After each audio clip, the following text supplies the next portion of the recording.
Kuhusu matokeo kwa mtihani wa kidato cha sita, takwimu zinaonyesha kuwa ufaulu kwa watahiniwa wa shule ni 99.92, ambapo watahiniwa 125,056 kati ya 125,320 wenye matokeo wamefaulu kwa kupata madaraja ya kwanza, la pili, la tatu na la nne.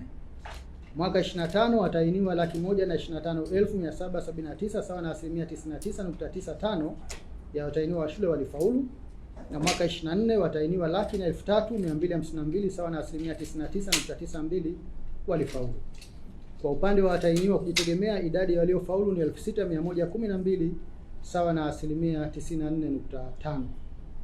Kuhusu ubora wa ufaulu, jumla ya watahiniwa 124,603 sawa na 99.56 wamepata division 1, 2 na 3. Mwaka 25 waliopata division 1, 2 na 3 walikuwa 125,375 sawa na 99.62. Mwaka 24 walikuwa 102,719 sawa na 99.4, na mwaka 23 walikuwa 95,442 sawa na 99.3.